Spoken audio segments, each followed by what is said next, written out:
Oke lah Kima, welcome back di channel Vijinti. Nah, kali ini kita akan melanjutkan pembahasan dari light novel Gimai Seikatsu part terakhirnya Kima. Yang dimana part ini merangkum 4 chapter dari volume 4-nya, yaitu mulai dari chapter 10 sampai 13 Kima, oke? Bella seperti biasa, sebelum masuk ke pembahasannya, aku nggak bosan-bosannya lah Kima untuk minta support kalian dengan cara subrek dan aktifin lonceng notifikasinya biar kalian nggak ketinggalan updatean terbaru dari kami. Dan jangan lupa juga untuk mampir ke akun Instagram kami, karena di situ kami ada bahas mengenai fakta dan preview menarik terkait video yang akan kita bahas di channel ini Kima, oke? Oke lah Kima, no bacot no debat, kita langsung masuk ke pembahasannya. Sekarang kita masuk ke chapter 10 dengan judul 26 September Asamura Yuta. Ya, seperti biasa, chapter ini bercerita melalui sudut pandang si Yuta Kima, oke? Dilanjutkan di pagi hari saat Yuta tengah menuju ke sekolah persiapannya. Sekolah persiapan di sini itu bisa dibilang kayak les bimbel gitulah kalau di Indo Kima, ngerti kan?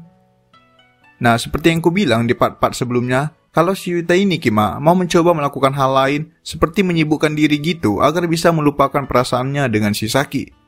Jadi bisa dibilang si Yuta ini kayak nggak mau di rumah gitulah. Dia ngabisin waktunya di luar, entah itu belajar atau apa. Yang penting dia nggak ada di rumah dan enggak mau ketemu si Saki. Nah, dengan begitu Yuta merasa kalau dengan menyibukkan dirinya dengan hal-hal lain, maka otomatis dirinya akan bisa lupa perlahan dengan si Saki. Itulah alasan mengapa Yuta mengikuti sekolah persiapan dan hendak menuju ke sana sekarang Kima. Nah, sesampainya di sana, Yuta langsung masuk ke sebuah ruangan perpustakaan dan memutuskan untuk belajar mandiri di sana. Ya, sebenarnya ada sih ruangan yang ada mentornya. Cuman si Yuta ini entah kenapa lebih memilih untuk belajar mandiri. Nah, saat hendak ingin duduk, Yuta melihat ada Kaho yang juga tengah belajar mandiri beberapa kursi dari tempat duduknya. Nah, kalau kalian ingat si Kaho ini Kima, merupakan gadis yang waktu itu si Yuta jumpain saat tengah bermain golf dengan si Yomi. Dan juga dulunya Yuta juga udah pernah jumpa dengan si Kaho saat masih aktif di sekolah persiapan waktu itu. Jadi bisa dibilang ini pertemuan ketiga mereka lah Kima, oke? Nah, melihat ada Kaho di sana, Yuta tidak tahu harus berbuat apa. Karena dari awal, ia juga tidak ada niatan untuk berbicara dengan Kaho. Dan terlebih lagi, Kaho sendiri yang dari tadi sudah menyadari kedatangan si Yuta, juga memberi isyarat kepada Yuta agar tetap diam dan fokus untuk belajar. Yuta pun akhirnya langsung duduk dan memulai sesi belajarnya. Nah, setelah selesai belajar, Yuta kemudian hendak pergi ke kantin untuk makan siang. Nah, namun nih Kima, si Kaho tadi tiba-tiba mendatangi Yuta dan menyusulnya. Kaho kemudian langsung bertanya, yaitu apa urusan Yuta mendatangi dirinya ke perpustakaan. Nah, melihat ekspresi Yuta yang kebingungan atas pertanyaannya, Kaho pun seketika sadar kalau Yuta memang datang untuk belajar dan bukan untuk menggodanya. Nah, simpelnya itu Kima, si Kaho ini mengira karena pertemuan dirinya dengan Yuta di tempat golf waktu itu, jadinya si Yuta rela datang ke sekolah persiapan lagi hanya untuk PDKT-an dengan dirinya. Yang dimana ternyata Yuta memang hanya ingin menghabiskan waktu untuk belajar agar bisa melupakan Saki. Ya, bisa dibilang si Kaho ini agak kegeeran sedikit lah Kima, oke? Yuta pun dengan segera langsung menjelaskan kesalahpahaman di antara mereka. Mendengar penjelasan Yuta, Kaho pun seketika percaya dan sadar kalau Yuta ialah orang yang sangat adil dalam memperlakukan orang lain. Kaho pun seketika mulai sedikit ramah dengan Yuta, dan bahkan Kaho mengajak Yuta untuk makan siang bersama dengannya.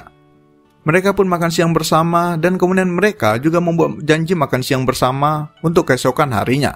Kemudian setelah itu mereka pun berpisah. Oke, kemudian dilanjutkan setelah pulang ke rumah. Nah, di sini Yuta menjumpai Saki yang tengah menyiapkan makan malam. Yuta pun memutuskan untuk membantu Saki karena merasa tidak enakan.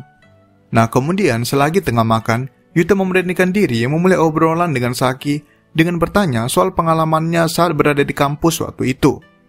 Saki pun dengan sikap santai menjelaskan kalau ia cukup menikmati waktunya di kampus, dan ia juga bertemu dengan Yomi dan seorang profesor yang cukup aneh. Nah, kemudian giliran Saki yang kembali bertanya soal Yuta yang mengikuti sekolah persiapan tadi. Yuta pun menjawab kalau ia juga cukup menikmati waktunya dan besok ia juga sudah ada janji makan siang dengan seseorang. Nah, seseorang di sini itu maksudnya si Kaho tadi ya Kima. Nah, mendengar itu, Saki sempat terdiam seakan tengah berpikir siapa orang yang dimaksud Yuta tersebut. Nah, di sini si Saki ini belum tahu Kima kalau orang yang dimaksud si Yuta itu ialah perempuan, yaitu si Kaho. Saki pun hanya bisa mengangguk tersenyum seakan ikut senang karena Yuta juga sedang terlihat senang. Oke lah, kemudian kita lanjut ke chapter 11 dengan judul 27 September Asamura Yuta. Ya, chapter ini juga masih bercerita dari sudut pandang si Yuta Kima, oke? Nah, dilanjutkan keesokan harinya saat Yuta kembali pergi ke sekolah persiapan. Sesampainya di sana, Yuta langsung mencari Kaho karena sebelumnya mereka sudah ada janji untuk makan siang bersama hari ini. Nah, setelah berjumpa dengan Kaho, Kaho pun langsung mengajak Yuta untuk pergi makan di sebuah restoran keluarga. Kaho berkata kalau ia hanya ingin mengobrol santai dengan Yuta. Mereka pun langsung pergi ke restoran keluarga.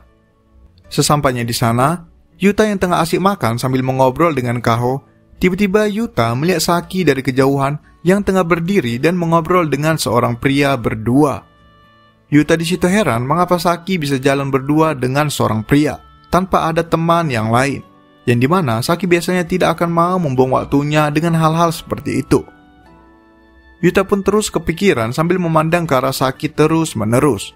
Nah, kemudian Kaho yang menyadari kalau perhatian Yuta teralihkan dari tadi langsung menegur Yuta dan membuatnya tersadar. Yuta pun seketika langsung meminta maaf kepada Kaho karena sudah mengabaikannya. Nah, di sini Kima, si Kaho ini langsung sadar kalau selama ini Yuta sedang melarikan diri dari sesuatu. Kaho pun kemudian berkata kepada Yuta kalau Yuta pasti sedang patah hati dan mencoba untuk mencari pelampiasan agar bisa melupakan perasaannya. Nah, mendengar tebakan yang sangat tepat dari Kaho tersebut, Yuta pun hanya bisa terdiam dan akhirnya Yuta pun memutuskan untuk menceritakan semuanya kepada Kaho.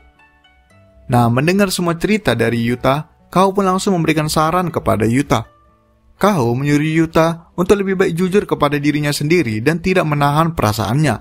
Kaho berkata kalau Yuta tidak bisa terus menahan perasaannya dan berharap suatu saat perasaannya tersebut akan hilang tiba-tiba.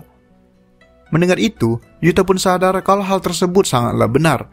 Semakin ia menyembunyikan perasaannya, maka semakin lama pula perasaan tersebut akan hilang, dan bahkan mungkin tidak akan hilang. Yuta pun sadar kalau melarikan diri bukan jawaban atas masalahnya. Oke lah Kima, kemudian kita masuk ke chapter 12 dengan judul 27 September Ayase Saki. Nah, di chapter ini masih bercerita di hari yang sama dengan chapter sebelumnya, namun kali ini dengan sudut pandang dari si Saki Kima, oke? Nah, dilanjutkan saat Saki tengah mengikuti sesi belajar bersama dengan Maya dan teman-temannya yang diadakan di rumah Maya. Di sini, Saki sengaja ikut demi menghabiskan waktunya agar ia bisa melupakan perasaannya kepada Yuta. Jadi sama nih Kima, si Saki ini juga sedang melarikan diri dari perasaannya dan sedang mencari pelampiasan sementara. Gitulah Kima, ngerti kan? Nah, kemudian saat tengah belajar bersama, tiba-tiba Maya mengusulkan agar mereka istirahat sejenak dan makan siang. Saki pun langsung mengusulkan agar dirinya yang keluar dan membeli makanan. Nah, melihat Saki yang pergi sendiri, Shinjo pun menawarkan agar ia ikut menemani si Saki. Ya, kalian ingat kan si Shinjo ini Kima? Dia yang waktu itu memergok si Yuta dan mengetahui kalau Yuta dan Saki ialah saudara tiri. Oke, kemudian Saki pun mau tak mau menerima tawaran dari si Shinjo. Mereka pun pergi keluar bersama untuk membeli makanan. Nah, kemudian saat di perjalanan, Shinjo mencoba membantu Saki dalam membawa belanjaannya dan mencoba mencari topi agar bisa terus berbicara dengan Saki. Nah, kemudian saat hampir sampai kembali di rumah Maya, Shinjo tiba-tiba berhenti dan meminta waktu sebentar dengan Saki. Saki pun sempat terkejut, kemudian ia pun akhirnya juga ikut berhenti dan memutuskan untuk mendengarkan Shinjo. Shinjo pun menatap Saki sedikit lama dan kemudian Shinjo berkata kalau ia menyukai Saki. Ya, Shinjo di sini menyatakan perasaannya dengan si Saki Kima. Nah, di sini Saki langsung terkejut, namun ia dengan spontan hampir menolak si Shinjo Kima.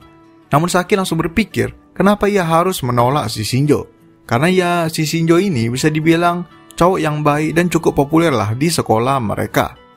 Saki pun kembali terdiam dan berpikir mengapa ia harus menolak Shinjo, terutama di satu sisi perasaannya terhadap Yuta juga tidak akan pernah berhasil mengingat mereka ialah keluarga. Nah, selagi Saki tengah terdiam dan berpikir keras, si Shinjo ini Kima terus-menerus berupaya untuk meyakinkan Saki agar mau berpacaran dengannya. Dan ya, setelah berpikir cukup lama, akhirnya Saki pun mau menerima Shinjo dan mau berpacaran dengannya. Ya, tapi bohong kok, slow lagi mak. Gak mungkin lah ya kan? Ya, seperti biasa, Saki pun menolak Shinjo dan berkata kalau ia tidak menyukainya. Nah, Saki di sini merasa kalau ia tidak akan pernah bisa menyukai Shinjo kapanpun dan bagaimanapun itu. Nah, mendengar jawaban dari Saki, Shinjo pun sedikit murung, namun ia langsung berkata kalau alasan Saki menolak dirinya pasti karena Yuta. Nah, mendengar tebakan dari Shinjo, Saki pun seketika terkejut dan menatap ke arah Shinjo. Namun Shinjo di sini langsung tersenyum lega, seakan ia sudah menebak semuanya. Shinjo pun berkata kalau ia sudah tahu kalau Saki memiliki perasaan kepada Yuta. Dan Shinjo juga berkata kalau ia juga sudah tahu kalau Saki dan Yuta ialah saudara tiri. Nah, mendengar tebakan dari Shinjo, Saki masih terdiam dan tidak bisa menyangkal. Melihat ekspresi dari Saki, Shinjo pun sadar kalau semua hal yang dikatakannya barusan ialah benar. Shinjo pun kemudian kembali berkata kalau ia akan menyerah akan perasaannya terhadap Saki. Nah, mendengar itu, Saki merasa kalau apapun yang ia lakukan tidak akan bisa merubah perasaannya kepada Yuta. Saki pun kemudian tiba-tiba teringat akan saran dari si Profesor Kudo waktu itu, yang menyuruh Saki untuk memastikan kembali perasaannya. Dan jika perasaan Saki tidak berubah, maka Saki memang mencintai Yuta dan Saki seharusnya menjaga perasaannya tersebut. Saki pun merasa kalau saran dari Profesor Kudo waktu itu sangatlah akurat. Oke Lekima, kemudian kita masuk ke chapter yang terakhir, yaitu chapter 13 dengan judul 28 September Asamura Yuta. Yang dimana kali ini bercerita kembali dari sudut pandang si Yuta Kima, oke? Oke Kima, kemudian dilanjutkan di pagi hari saat Yuta dan Saki sedang sarapan. Nah, ini merupakan sarapan pertama kali mereka setelah waktu yang cukup lama. Karena ya, seperti yang kalian tahu, mereka berdua terus-menerus saling menjauh agar bisa melupakan perasaan masing-masing. Oke, kemudian saat sedang sarapan, Yuta mencoba membuka topik dengan bertanya mengenai Saki yang waktu itu sedang mengobrol berdua dengan seorang pria. Yuta berkata kalau ia waktu itu melihat Saki saat ia sedang makan di sebuah restoran keluarga dekat situ. Nah, mendengar itu, Saki sadar kalau waktu itu saat ia dan Shinjo sedang belanja bersama, ternyata Saki berbelanja dekat dengan tempat Yuta sedang makan. Itulah sebabnya Yuta bisa melihat dirinya. Saki pun kemudian menjelaskan kalau ia hanya sedang belanja bersama dan Shinjo lah yang memaksa untuk ikut dengannya. Nah, kemudian sekarang giliran Saki yang bertanya. Saki bertanya apakah waktu itu Yuta sedang pergi makan berdua bersama dengan seorang gadis. Nah, mendengar itu Yuta pun dengan santai menjawab kalau itu benar. Namun Yuta menjelaskan kalau gadis tersebut hanya seorang kenalan yang ia jumpai di tempat lesnya. Jadi secara nggak sadar nih Kima, si Yuta dan si Saki ini kayak udah saling posesif gitu lah. Padahal mereka belum pacaran, ngerti kan? Oke, kemudian Yuta tiba-tiba teringat mengenai perkataan Kaho yang waktu itu menyuruhnya untuk tidak terus memendam perasaannya. Yuta pun kemudian bertekad untuk jujur kali ini agar semua masalah dan pikirannya bisa cepat selesai.